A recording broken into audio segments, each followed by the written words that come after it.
Ian Page, Tori, and Ryan. Is there enough show for all those hot takes today? The call-up. Durant breakdown. A breakout. And a gentleman who really wanted to save his hat. Let's go around the horn.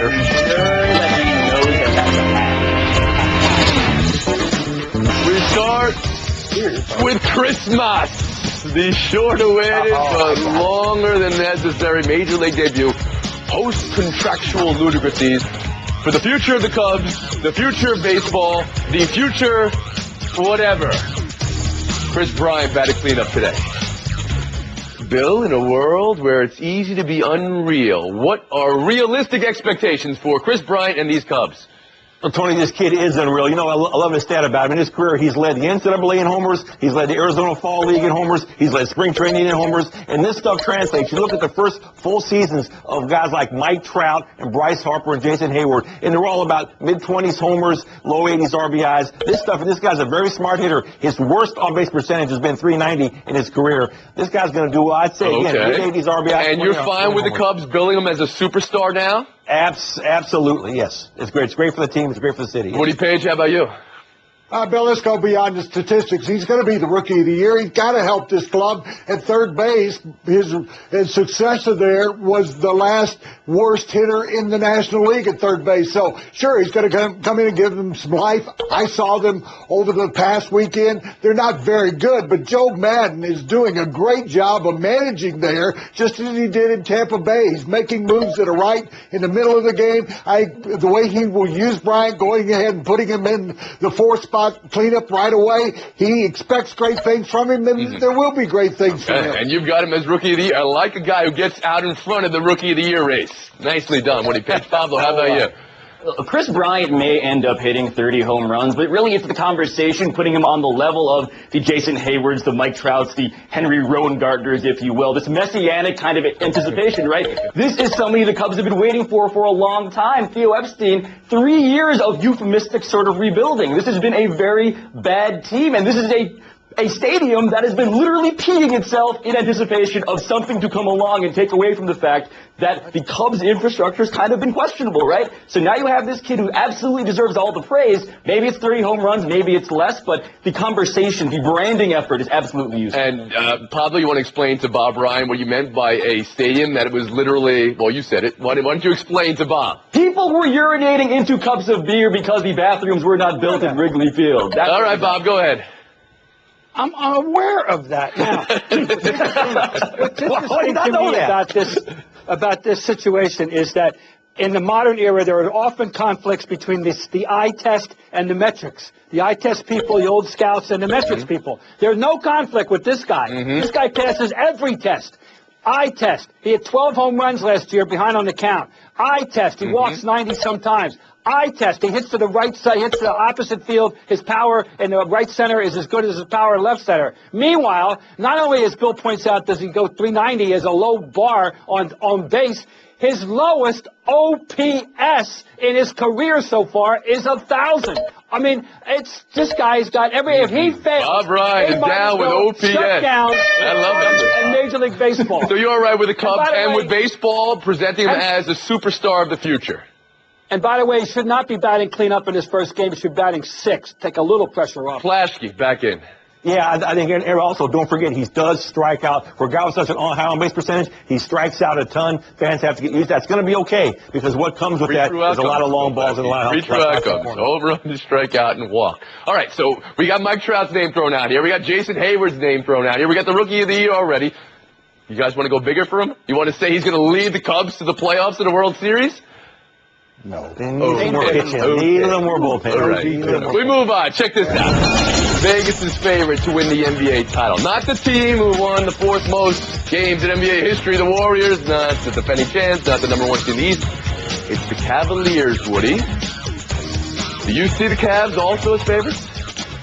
I take the field in the Western Conference against the Cavs any day. No, they're not going to win the NBA championship, and they shouldn't be the favorites. They played great since January 13th when after LeBron took a couple of weeks off to take care of his illnesses. But they've lost, and he's lost to 3 Western Conference teams. He's beaten 2, but I think that there are 4 teams in the Western Conference that would just beat and will have a chance. One of them will to beat the Cavaliers, and the Spurs beat them last year. The Mavericks have beaten them with a similar cast. I think that they shouldn't be the favorites, and they're not going to win. Pablo, how about you? It is going to become very clear very soon that LeBron James has been hibernating like Godzilla for a lot of the season. This is the guy who's been to 5 of the last 8 NBA Finals. And as to the point about the Western Conference being threatening, look, the Warriors may have the better car as a team, but the road to get to the Finals is so much easier for the Cavs. With all due respect to the Atlanta Hawks, what he's playing about the West is true, and that's why the Cavs must be the favorite. Because I don't think you gave all due respect to the Atlanta Hawks. In fact, I think you gave a lack of respect to the Atlanta Hawks there. Bob Ryan, go ahead. I felt in the beginning that the test of them will be whether they can put together a championship defense. We know they're going to score. We know LeBron's going to have the ball at the right time. And I'm not worried about Love either. They're going to put some points on the board. I don't make them the favorites. They're the favorites because Vegas knows that people know who LeBron James is. I think the favorites should be either San Antonio or Golden State, whenever that inevitable confrontation takes place. They could win, sure, but I'm skeptical that they're going to have a good enough defense to get it done, so I'm not picking them. And Flashkey, how about you? I have to first admit, I did not know that Godzilla hibernated, so just to, come to I was unaware. I was unaware of that fact. I don't know that. No, that was exactly hibernation. Anyway, I'm going with the LeBron team that since January 13th, Woody, as you alluded to, has led the NBA in winning percentage, best offense in the NBA since that time, improved defense since that time, with Timothy Mozgov as a rim protector. How can you bet against LeBron in this situation against a team like the Golden State Warriors that even if they even make it, they've lost 32 straight games in San Antonio regular season. So I don't know if the Warriors are even going to make it. But how do you bet against LeBron? What are you back in after the horn? Well, I'll give you an example. You say, how can you bet against them or pick against them? Give me the Rockets, who are second seed, and how are they going to stop Harden? It's not a very good defensive team. You said they moved up to 10th. 10th is not good enough to win against those top-flight Spurs, Rockets. You don't think in a series putting LeBron on James Harden might shut Harden down on some level? Okay. Yeah, one guy. All the others. Well, when the one guy's LeBron, I think you can afford it. We'll move on. Headline 3 is Johnny Manziel's apology and his vow to return and work hard. We saw this via personal statement today. Bob, you read the statement. What did you think of it? Well, like all those statements, it'd be very nice to think he could have written it himself, but we know better. Okay, the sentiments are fine. Look, I was never a fan of Johnny Manziel off the field, okay? I didn't buy they acted any way. Yeah, I didn't buy any of this stuff. I didn't buy anything with him. But I respect the idea that he saw a problem in himself and he went into rehab, okay? I want to see, hey, let's stay out of the front row. Why don't you go sit in the Bob Uecker seat, Show me that you really want to recede from the public eye, then we'll talk. I'm a little worried about Johnny Manziel still. Bill Plashke, can you follow that up in any way? No, yeah, all right, I can't follow that up at all. America's a place of second chances and forgiveness. I'd love to see this work. I'd love to see that. I'd love to believe what he says, and I'd love to give him another chance and see how this works out, and I hope the Browns do. Woody Page? Well, it's not going to work out on the field. He was so awful last year, Bill, that's not going to work out. Off the field, I think he has gotten his mind straight. But as Bob indicated, when you want to stay out of public eye, you go sit in the front row at a Mavericks game. You show up at a Texas Rangers game. That's the same old stuff that got him in the Johnny Manziel, Johnny football kind of trained before. I don't like it. I think he should stay out of we are talking about two disparate things right here. One was going to rehab and the behavior that led to that. Another is sitting in the front row of a game. Pablo, do you have a problem with him being out in public?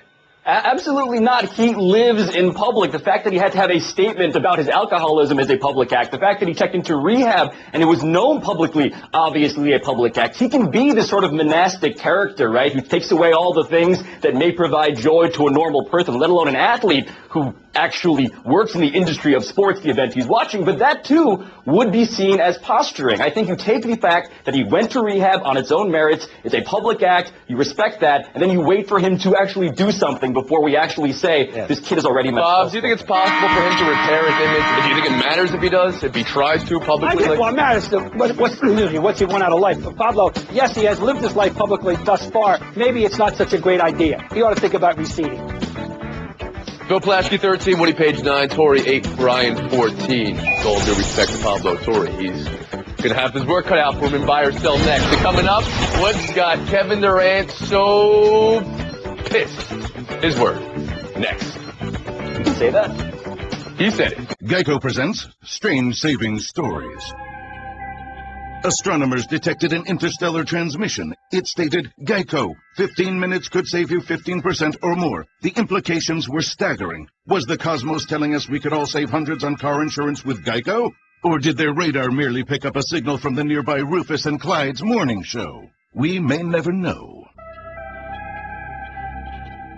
Geico. 15 minutes could save you 15% or more on car insurance. Buy or sell. Number 1, Joel Lloyd. Number 2, Amanda Zawi B. Both leaving school early to go to the WNBA. When Lloyd announced after Notre Dame's title game loss, her coach Muffin McGraw said she was incredibly disappointed with the decision. That it was really bad for women to leave early, and they're going to make less than $50,000 a year in the league. Bill, how does Lloyd's decision look now after going number 1 to Seattle? I think it looks the same as it did before. She's going to make about $47 grand for the WNBA. She'll make $200 grand overseas with endorsements, maybe $300 grand. I had a daughter who went to Notre Dame, and after her junior year, if she's going to make $300 grand and risk the Notre Dame education, not going back to school, I would say stay in school. It's not worth it for $300 grand. I thought you were going the other way there. I thought you were saying that these aren't Kentucky players we're talking about here. Listen, we're talking about. It's not mutually exclusive, right? She can still get her degree. Woody Page. But why risk that? Why risk it? Notre Dame degree is worth at least that much. Yeah, I met Bill's daughter. I wish she would have called me. I would have said, turn pro, take the money, go. Of course I would say the same thing to my daughter. She was the first time that a Notre Dame player has been drafted number 1 by the WNBA. I think that says something. That's worth a little bit of money. She can get her degree, go back and get it. She came there. She wants to play professional basketball. I don't know how in the world you can say, stay in school. A college coach of either gender is often the worst person to consult when making this decision. The fact that Muffin McGraw threw out $47,000 and not the $300,000 is telling, because there is a clear incentive here. What this precedent might set is more of a market, right? Now you have pros thinking, wait a minute, if we pay them enough, maybe they'll come leave and actually get paid for their services. That's a problem for the NCAA. Bob Ryan? We don't know her. I don't know personally her family situation of whether the money really is crucial. Number 2, I think she could get the degree. I'm with you, Tony. I think it will happen if she wants it to happen. And also think that she knows very well that next year she's not going to be the number 1 pick, because Brianna Stewart is definitely going to be the number 1 pick next year, if that matters to her at all. And in terms of the money, it's a lot of money still for anybody to think about. You can't Flash it real quick. What the men can the millions. Yeah, but I just think at the end of the day, you're risking a 4-year Notre Dame education for that. And again, that alone is worth $300 grand. You stay another year, you'll make the money a year from now. Fire still 2, Kevin Durant.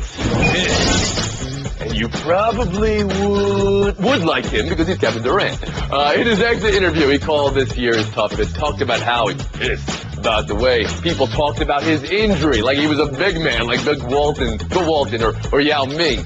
He vented once again about the questions around him and Russ coexisting, him being traded. Buy or sell pissed Kevin Durant, Woody? Oh, I'm buying it totally. Here's a guy, I like his new image, that he's being honest with everyone about feelings. If he's upset that people are comparing him to guys who are lost souls in the NBA because of their injuries, if they're talking about going to Washington as they do all the time, I like his new attitude. He's grown up. I'm a man. You have to buy it, because once you understand that Kevin Durant is the NBA's foremost millennial, that's where all of his things kind of boil down to, right? He's someone who's very sensitive to others' opinions, and he's constantly plugged into the media economy, so he's constantly hearing all of it. You have to have sympathy for a guy like that. It must be insane to constantly hear about yourself all of the time. Hey, I'm tired of this acting out. What's he going to complain about next? The waiter was a little too slow taking his order? I mean, grow up, all right? You're a big star. You can just shield off all the criticism. Just come back and play. I'm tired of this is an official get off my lawn edition of Around the Horn. Flash before. All right, Flashkey. Yeah, I am. And when I'm with Bob, I am tired of the peeve, Kevin Durant. And Pablo, everybody, he's not the only one who hears social media. I get social media on me all the time. Everybody does. You got to work yourself, though. Kevin Durant does. He has such a thin skin. He's shown that when he ripped the reporters earlier during the All-Star week. He's shown to be, and he wants to think this is a thin skin? You don't think this is him sticking up for himself? You don't think it's him keeping his emojis close in his backpack behind him? You don't think it is? All right, buy or sell 3. Frank Vogel telling Candace Buckner the Pacers will play smaller and faster next year. Roy Hibbert's role will be diminished. Pablo, Hibbert has a $15 million player option this offseason. Is it possible the Pacers are trying to force him out? I think it's a strong nudge, and Larry Bird, by the way, is the NBA's foremost reality show judge. He's not pulling any punches on his own players or otherwise, and what he's saying is, I watched a team without Paul George rely on Roy Hibbert. It was slow, it was half court, we were 23rd in the league in offensive efficiency. We need to get into the modern age. Bob Ryan, is this a force out? This is a potential triumph of all the Lilliputians against the Bromdingangians. Whatever happened? You can't teach height. 2 years ago, this guy was in his ascendancy, and now, absolutely, they're trying Would to... this be the right move? To try to move away from I Hibbert? don't know. I'm just saying, this is a milestone in basketball history. Flashkey? This is definitely a smart move. The guy averaged 11 and 7 last year. You know who else averaged in that neighborhood? Jordan Hill, Tyler Zeller, those kind of players. And they ain't making $15.5 million. They had a chance to win with this guy. Woody? He didn't come through in the postseason. How about you? Yeah, I think they're pointed right at him saying, oh, if you're going to come back, you're going to be on the bench. They're encouraging to take that $15 million and go somewhere else. They don't want him. Bob is right about Larry Bird. He wants to run the basketball. That's what he did. Yeah, Hibbert would not be taking the $15 million in that case. Flashkey, this was a tight one today. Ooh. But you're now going pro in some way. What's the last word? I'm going back to the bottom of the ocean to hibernate, Pablo. Laddie Rouse next. And later, we check in on our man on the scene getting his hat. Yep, still trying to get it. Sports. ESPN Radio, bringing you directly to the biggest events in sports. Center field, well hit, Hunter back, out of here! From opening day of baseball, Throw to the plate, safe at the plate! right through the World Series. For the 3rd time in 5 seasons, the San Francisco Giants are the champions of the baseball world. Whether it's LeBron, Kris Paul, or Kevin Durant, when the NBA tips off, ESPN Radio is right there when a champion is crowned. We have a new world champion. The San Antonio Spurs are the world champions. And when the magic of bowl season arrives, ESPN Radio is your home for the new college football playoff. The college football playoff first national champion, the Ohio State Buckeyes. The biggest events in sports can be found right here on ESPN Radio.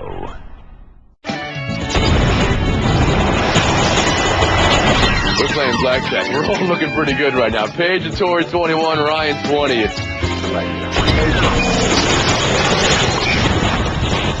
here it is.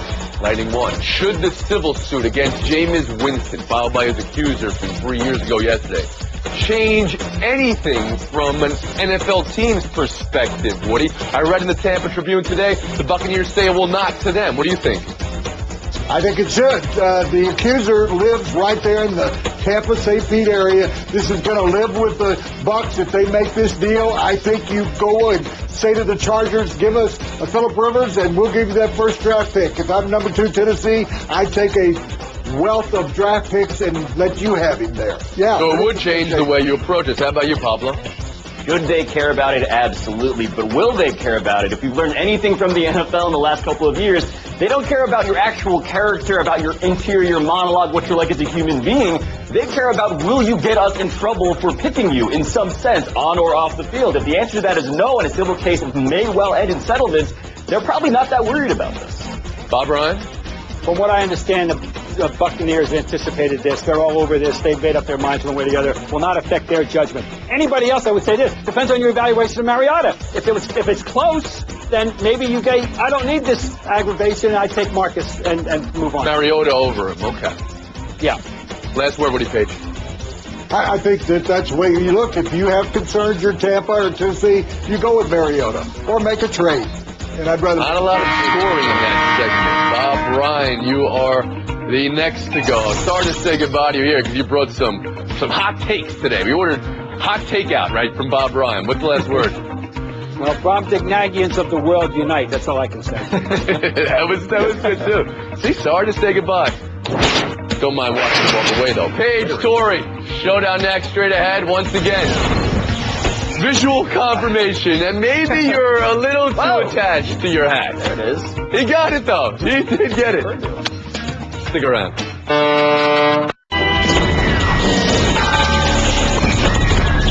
In a world of patterns, only one can have a face. 2 quick showdowns, then that face time. Good luck to you both. Showdown 1, Reali. Expatriate, now living in exotic East Rutherford, says he'll go to the White House next week with his old team, the Pats, to celebrate their title, even though he's with his new team, the Jets. Woody, right decision, wrong decision, or awkward decision?